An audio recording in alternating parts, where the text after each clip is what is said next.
ก็เข้าทางอันวาเนี่ยแสบสุดครับอันเนี้ยคือไส้ศึกในอาเซียนพูดนี้ได้เลยฮะแน่นอนมันทำให้เราเจ๊งตลอดแล้วจริงๆแล้วมันมาเกี่ยวข้องอะไรsebagai pengkhianat sebagai saisuk pengintip buat Amerika saisuk itu dalam bahasa Siam ya.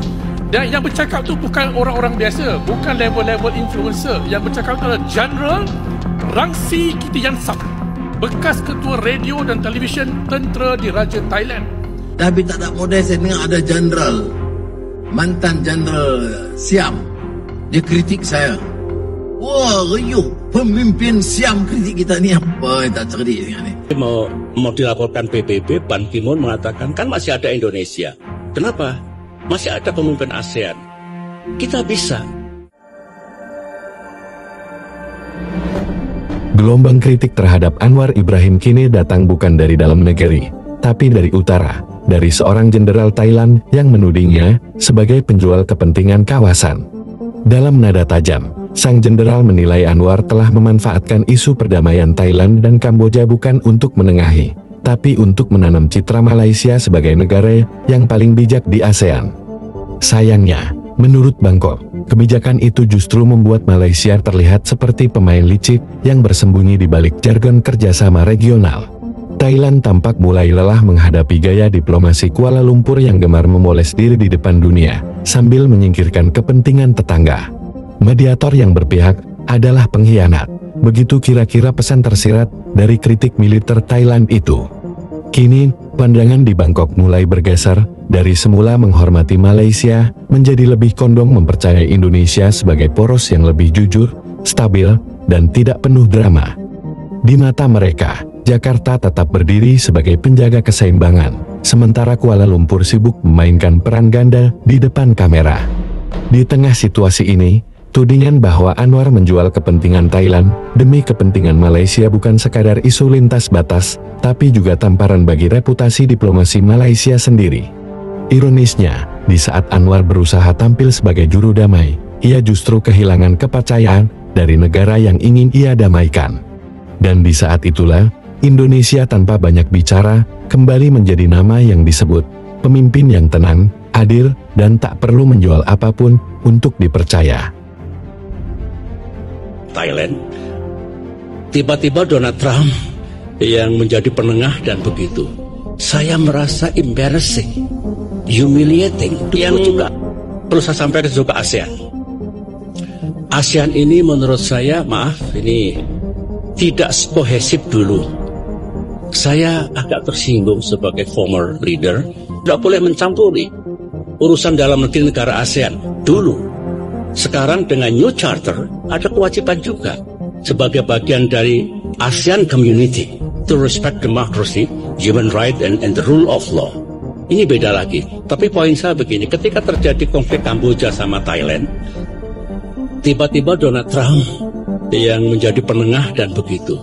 Saya merasa embarrassing, humiliating. Dulu juga ada konflik Kamboja sama Thailand, Hun Sen sama Abisin. Saya masih chair ASEAN, diminta untuk menengahi.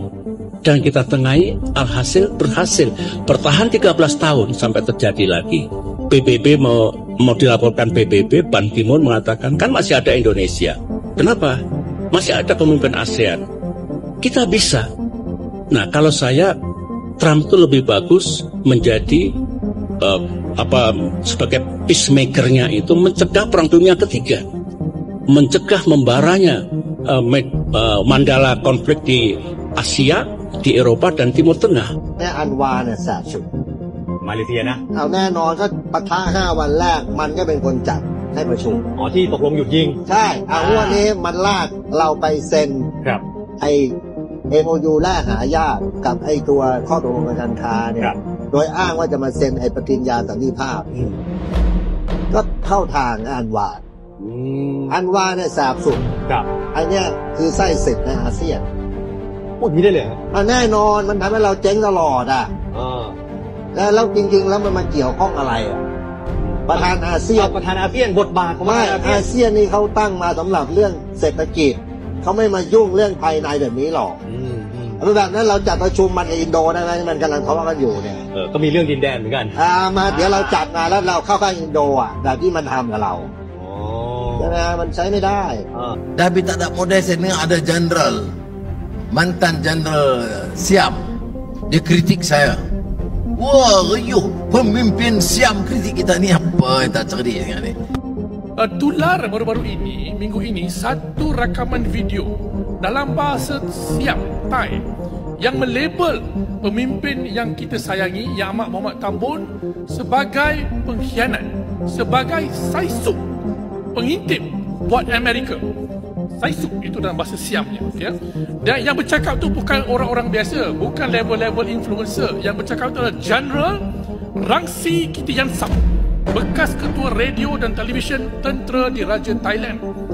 Jadi dalam rakaman tersebut, pengerusi, beliau membuat tuduhan terhadap Yang Amat Mohamed Tambun yang mengatakan Yang Amat Mohamed Tambun ni telah membuatkan Thailand berdepan dengan satu kerugian melibatkan perjanjian damai Thailand-Kemboja, yang mana Amerika Syarikat menggunakan perjanjian damai tersebut as a leverage dengan izin untuk memasuki dan mengganggu kedaulatan ekonomi Thailand. General Rangsi menyatakan perjanjian damai itu telah menggabungkan sekali sebenarnya perjanjian usaha sama berkenaan cukai dagangan yang kami tanya tadi pada Menteri Kewangan yang telah jawab, dan juga nadir bumi, ya, berkenaan tarif dan juga rare earth.